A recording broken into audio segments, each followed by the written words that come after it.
Hello students, मैं हूं गुंजन एरन और अपनी आज की इस वीडियो में हम बात कर रहे हैं क्लास 12th मैथमेटिक्स से चैप्टर 4 सारणिक डिटर्मिनेंट्स की, जिसमें हमारा आज का टॉपिक है सारणिकों के गुणधर्म, प्रॉपर्टीज़ ऑफ डिटर्मिनेंट्स। इससे पहले वाली वीडियो में भी हम सारणिकों के 3 गुणधर्म को कवर कर चुके हैं और अपनी आज की इस वीडियो में हम बाकी के बचे हुए 3 गुणधर्मों को कवर करने वाले हैं। तो हमने यहाँ लिखा है सबसे पहले गुणधर्म नंबर 4, प्रॉपर्टी नंबर 4।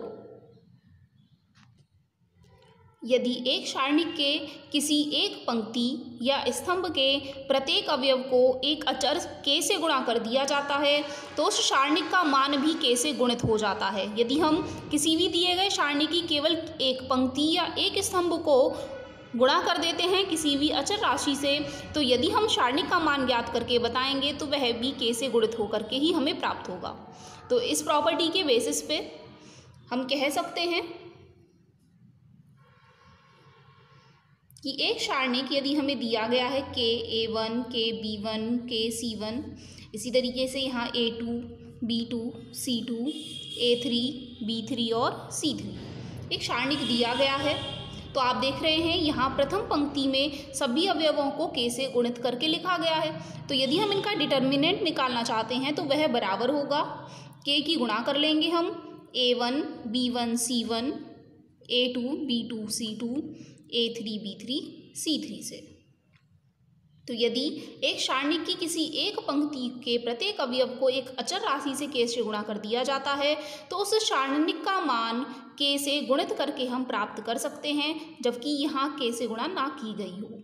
इस प्रॉपर्टी के ही बेसिस पे हम कह सकते हैं कि यदि किसी भी एक सारणिक की एक पंक्ति या एक स्तंभ से कोई भी गुणनखंड ऐसा आपको लग रहा है कि वह उनमें उभयनिष्ठ है तो हम उसे बाहर निकाल सकते हैं, जैसा कि हमने इस सारणिक में किया है। आप देख रहे हैं कि सभी में एक सार्व उभयनिष्ठ का काम कर रहे हैं प्रथम पंक्ति के लिए, तो हम उन्हें बाहर निकाल करके रख सकते हैं। इसी के बेसिस पे एक दूसरा हम एक रिजल्ट, एक स्पेशल प्रॉपर्टी भी पढ़ सकते हैं, जिसे हम नोट पॉइंट में पढ़ लें।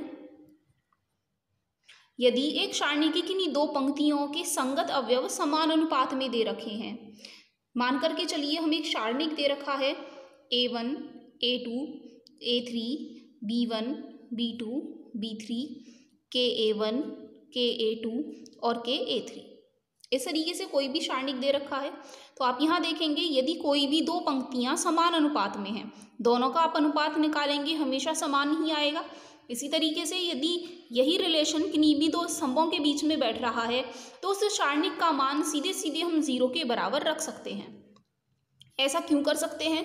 क्योंकि जैसे ही आप इस सारणिक को हल करेंगे, जैसे ही हम यहाँ से k कॉमन निकाल देंगे तो फिर हमें पहली और तीसरी पंक्ति बिल्कुल बराबर बराबर मिल जाएगी। और हम पढ़ चुके हैं यदि किसी सारणिक की दो पंक्तियाँ या दो स्तंभ आपस में समान अवयव रखते हैं तो फिर वह सारणिक 0 के बराबर मान रखता है। तो इसी प्रॉपर्टी से हम एक स्पेशल केस और फाइंड आउट कर सकते हैं, जो कि हमने पीछे प्रॉपर्टी पढ़ी है, और इस प्रॉपर्टी को मिला लेने से। तो यहाँ R1 और R3 समान अनुपात में है, इसलिए इस डिटर्मिनेंट का मान 0 के बराबर होगा। इसे एक एग्जाम्पल से समझ लेते हैं। तो क्वेश्चन हमें दिया है एक सारणिक जिसकी प्रथम पंक्ति 102, 18, 36, दूसरी पंक्ति 1, 3, 4 और तीसरी पंक्ति 17, 3 और 6 दी गई है। इस सारणिक का मान हमें ज्ञात करके बताना है। तो सबसे पहले आप देख रहे हैं यदि हम प्रथम पंक्ति को तृतीय पंक्ति के सापेक्ष हल करने की कोशिश करें तो आप देखेंगे 112 में से 17 गुणनखंड निकालने के बाद 6 अलग बच जाएंगे। 17 के 102 होते हैं। इसी तरीके से 3 6 18, 6 गुणा 3 इसे लिख सकते हैं और यहाँ इसे 6 गुणा 6 हम लिख सकते हैं। बाकी सभी पंक्तियों को ऐसे का ऐसा ही लिख लेने पर अब यदि हम अपनी ऊपर वाली प्रॉपर्टी का इस्तेमाल करें तो यहाँ जिस भी पंक्ति से एक उभयनिष्ठ कॉमन दिखाई दे रहा है उसे हम बाहर निकाल करके रख सकते हैं। तो यहाँ से 6 को कॉमन निकाल लेने पर हमें मिलेगा 17, 3, 6, 1, 3, 4, 17, 3, 6। इसके बाद हम अपनी पहले प्रॉपर्टी पढ़ चुके हैं कि यदि किसी सारणी की दो पंक्तियाँ बिल्कुल बराबर बराबर हैं, उनके सभी संगत अवयव समान हैं, तो उस सारणी का मान 0 के बराबर होता है। तो इस प्रॉपर्टी से गुणधर्म नंबर 3 से, और 4 का हमने इस्तेमाल यहाँ किया है इसे 6 को कॉमन निकालने में, और गुणधर्म नंबर 3 के हिसाब से सारणिक का मान 0 हमें मिल जाएगा। तो कुल मिलाकर के इसका मान हो जाता है 0, क्योंकि यहाँ R1 और R3 दोनों ही पंक्तियाँ समान हैं। प्रॉपर्टी 5 है, यदि एक सारणी की एक पंक्ति या एक स्तंभ के कुछ या सभी अवयव 2 या 2 से अधिक पदों के योगफल के रूप में व्यक्त किए गए हों तो सारणिक को भी 2 या 2 से अधिक सारणिकों के योगफल के रूप में व्यक्त किया जा सकता है। इसे हम मैथमेटिकली समझ लें।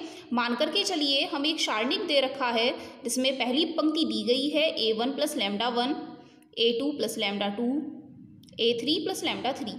साथ ही दूसरी पंक्ति दी गई है b1, b2, b3। तीसरी पंक्ति दी है c1, c2 और c3। तब इस सारणिक को हम व्यक्त कर सकते हैं 2 सारणिकों के योगफल के रूप में, क्योंकि यदि एक सारणी की एक पंक्ति, तो आप देख रहे हैं यहाँ पहली पंक्ति, सभी अवयव 2 या अधिक पदों के योगफल के रूप में व्यक्त हों। आप देख रहे हैं सभी 2-2 पदों के योगफल के रूप में व्यक्त किए गए हैं, तो सारणिकों को भी 2 सारणिकों के योगफल के रूप में व्यक्त किया जा सकता है। यदि हम पहले वाले अवयव के साथ में सभी को लिखते हुए चलें तो यहाँ a1 b1 c1, यहाँ a2 b2 c2 और यहाँ a3 b3 c3। एक डिटर्मिनेंट हमें यह मिल जाएगा। इसी तरीके से दूसरे वाले टर्म के साथ पूरे के पूरे डिटर्मिनेंट को हम बनाएंगे तो यहाँ हमें मिलेगा λ1 b1 c1, λ2 b2 c2, λ3 b3 और c3। इस तरीके से इस सारणिक को हम 2 योगफलों के रूप में व्यक्त करके बता सकते हैं। जब भी एक सारणी की एक पंक्ति या एक स्तंभ के सभी अवयव या कुछ अवयव 2 या 2 से अधिक योगफलों के रूप में व्यक्त किए गए हों तो सारणिकों को भी हम योगफल के रूप में व्यक्त कर सकते हैं। मान करके चलिए यहाँ केवल 2 ही टर्म्स ऐसे दे रखे होते जिनमें प्लस लगा करके दिया होता और यहाँ पर हमें a3 दिया गया होता, तब हम उसे व्यक्त कर लेते a3 + 0 में और λ3 की जगह हम यहाँ रख लेते 0। इस तरीके से यदि एक टर्म भी 2 टर्म्स के योगफल के रूप में दिया गया है तो हम उसे दूसरे सारणिक के रूप में ब्रेक करके लिख सकते हैं। इसी से रिलेटेड एक एग्जाम्पल पढ़ लें। जितनी भी प्रॉपर्टीज़ अब तक हमने पढ़ ली हैं, तो क्वेश्चन दिया है दिखाइए कि यह जो दिया गया सारणिक है इसका मान 0 के बराबर है। तो इसे हल करने के लिए जो सारणिक हमें दिया गया है उसे हम लिख लें a + 2x, x, b + 2y, y, c + 2z और यहाँ z। सबसे पहले प्रॉपर्टी नंबर 5 के अकॉर्डिंग यहाँ आप देख रहे हैं दूसरी पंक्ति 2 पदों के योगफल के रूप में व्यक्त की गई है, तो इस सारणिक को भी हम ब्रेक करके 2 सारणिकों के योगफल के रूप में व्यक्त कर सकते हैं। सबसे पहले अवयव को लिख लें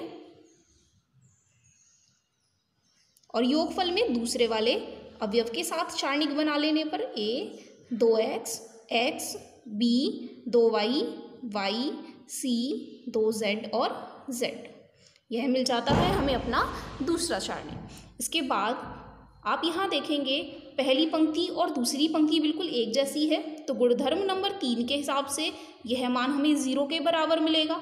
और आप यहाँ देख रहे हैं दूसरी पंक्ति और तीसरी पंक्ति समान अनुपात में है एक दूसरे के, और जब भी ऐसा हमें मिलता है तो अभी हम पढ़ के आए हैं प्रॉपर्टी नंबर 4 से, तो इसका मान भी हमें कितने के बराबर मिलने वाला है, 0 के ही बराबर मिलने वाला है। तो ये हमने 0 और 0 कहाँ से रख दिए हैं, अपनी प्रॉपर्टी 3 और 4 से। तो यहाँ हमें इस तरीके से इनका आंसर मिल जाता है 0, और हमने यहाँ इन्हें सिद्ध करके बता दिया है कि इस डिटर्मिनेंट की वैल्यू 0 के इक्वल होगी। इसी तरीके से आपको आगे भी जो प्रॉब्लम्स पढ़नी है उनमें भी आपको प्रॉपर्टी के इस्तेमाल से ही इन सभी डिटर्मिनेंट्स की वैल्यू को जो भी दिया गया है ऐसा सिद्ध करके बताना होगा। उन्हें कम से कम सॉल्व करना होगा डिटर्मिनेंट के सॉल्व करने वाले मेथड से। वह कहेंगे कि बिना हल किए, बिना सारणिक को प्रश्न किए ज्ञात कीजिए कि इसका मान कितना है, या सिद्ध कीजिए सारणिक का मान इतने के बराबर होगा। तो इस तरीके के क्वेश्चंस जो होंगे वो आपको अपनी इन्हीं प्रॉपर्टीज़ के इस्तेमाल से सॉल्व करके दिखाने होंगे। तो पढ़ लेते हैं अपनी नेक्स्ट प्रॉपर्टी नंबर 6। प्रॉपर्टी 6 के अनुसार यदि एक सारणिक के किसी एक पंक्ति या एक स्तंभ के प्रत्येक अवयव में दूसरी पंक्ति या स्तंभ के अवयवों के समान गुणजों को जोड़ दिया जाता है तो सारणिक का मान वही रहता है।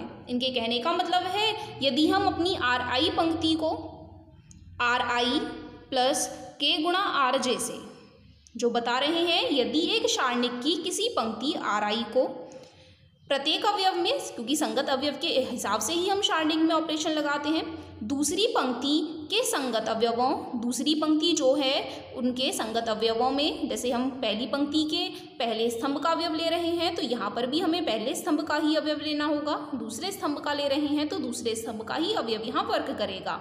तो उन संगत अवयवों के समान गुणज का मतलब है यदि हम 2 की गुणा कर रहे हैं तो सभी संगत अवयवों में हम 2 की गुणा करके ही जोड़ रहे होंगे।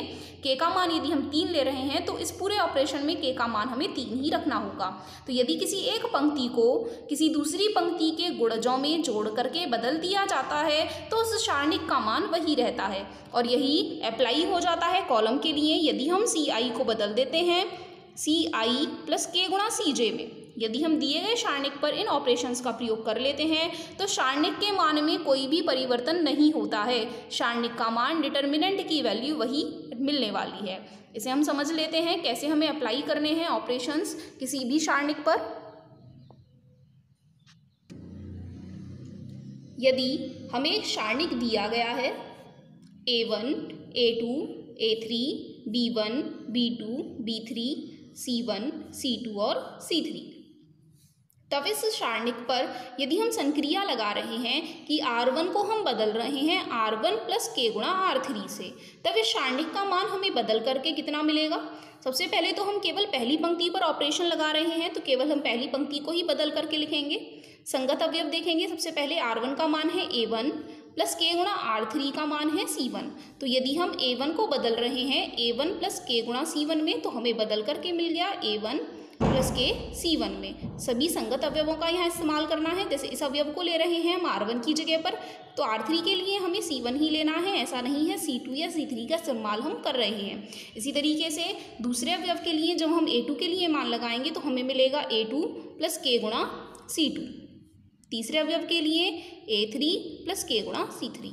बाकी सेकेंड और थर्ड R के लिए हमें कोई चेंज नहीं करना है, तो दोनों पंक्तियों को हम ऐसे का ऐसा ही लिख लेंगे। तो यह मिल जाता है किसी भी सारणिक पर पंक्ति या स्तंभ संक्रिया का प्रयोग जब हम कर रहे हैं तो हमें कैसे मिलेगा। मान करके चलिए ये जो बदल करके हमें मिला है इसे हम डिटर्मिनेंट डेल्टा 1 से प्रदर्शित कर रहे हैं, तो प्रॉपर्टी के अनुसार डेल्टा का मान निकालें चाहे डेल्टा 1 का मान निकालें, दोनों ही वैल्यूज़ आपको इक्वल ही मिलने वाली हैं। इसी तरीके से इसमें कुछ नोट पॉइंट्स और हम पढ़ लेते हैं कि इस डिटर्मिनेंट वाली प्रॉपर्टी को हम और कैसे इस्तेमाल कर सकते हैं।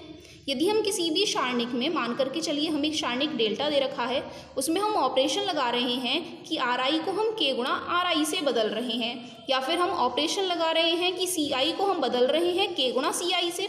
इन दोनों ऑपरेशनों से यदि हमें एक सारणिक डेल्टा 1 प्राप्त हो जाता है तो वहाँ डेल्टा 1 का मान इक्वल होगा के गुणा डेल्टा 1 के, क्योंकि यहाँ हम उस पंक्ति में उसे जोड़ नहीं रहे हैं किसी दूसरी पंक्ति के गुणज से, बल्कि दी गई पंक्ति में किसी एक अवयव की एक अचर राशि की गुणा करके बता रहे हैं। जब भी हम किसी सारणी में के की गुणा करके बताएंगे तो प्राप्त सारणिक भी दिए गए सारणिक का गुणज के रूप में ही, के गुणज के रूप में ही हमें प्राप्त होगा।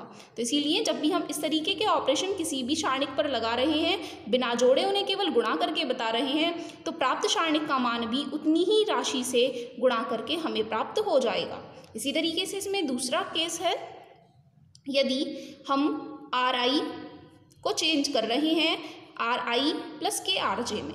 इस स्थिति में मान करके चलिए हम I का मान हम 1 ले लेते हैं, तो R1 प्लस के और Rj का मान 2, 3 आप कुछ भी ले सकते हैं। मान करके चलिए हम J का मान यहाँ 2 ले लेते हैं। तो यदि हम Ri को बदल रहे हैं, R1 को बदल रहे हैं R1 प्लस के R2 में, तो हमें यहाँ ध्यान रखना है कि जब भी हम पहली पंक्ति को बदल रहे हैं तो हम इस पंक्ति का इस्तेमाल किसी और दूसरी पंक्ति को बदलने में नहीं करेंगे। जब भी हम इस ऑपरेशन का इस्तेमाल कर रहे होंगे कि हम यहाँ R1 को बदल करके बता रहे हैं, तो आप ध्यान रखेंगे इसी ऑपरेशन के साथ हम एक ऐसा ऑपरेशन नहीं लगाएंगे कि हम R3 को बदल रहे हैं R3 प्लस में 2 गुना R1 का, क्योंकि पहले ही हम R1 को बदल रहे हैं और R1 को बिना बदले ही हमने यहाँ दूसरा ऑपरेशन सोच लिया है। बिना बदले हुए सोच करके हमने ये ऑपरेशन लगाया होगा, लेकिन जैसे ही आपका R1 बदल जाएगा तो आपको जो वैल्यू रिक्वायर्ड चाहिए होगी वो आपको नहीं मिलेगी। तो आप जो भी सिद्ध करना चाह रहे हैं वो वहाँ तक आप नहीं पहुँच पाएंगे। तो आपको याद रखना है, यदि हमें एक साथ RI को RI प्लस के RJ जैसी संक्रियाओं का एक से अधिक बार प्रयोग करना है तो हमें ध्यान रखना है कि जो संक्रिया हमने पहले से लिखी है, जो पंक्ति वहाँ पहले से प्रभावित हो रही है, उसका प्रयोग हमें किसी और दूसरी संक्रिया में नहीं करना है। हम R1 को बदल रहे हैं तो हम यहाँ R2 का इस्तेमाल तो कर सकते हैं R3 को बदलने में, क्योंकि R2 यहाँ इफेक्ट नहीं हुई है, R2 यहाँ पर भी इफेक्ट नहीं हुई है, बल्कि हम R2 का इस्तेमाल दोनों की दोनों पंक्तियों को बदलने में कर रहे हैं।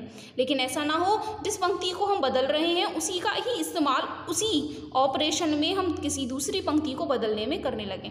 इस स्टेप को आप नेक्स्ट में तो फॉलो कर सकते हैं। जब आपको रिजल्ट मिल गया कि R1 को बदल करके हमें क्या मिल जाएगा, फिर उसके बाद हम अपने अकॉर्डिंग ऑपरेशन लगाएंगे कि जो हमें बदली हुई पंक्ति मिली है उसके अनुसार हमें क्या प्राप्त करना है। तो नेक्स्ट स्टेप में आप इस ऑपरेशन को लगा सकते हैं, लेकिन उस जगह पर इस ऑपरेशन का इस्तेमाल नहीं करना चाहिए, नहीं तो आपको गलतियां मिल सकती हैं।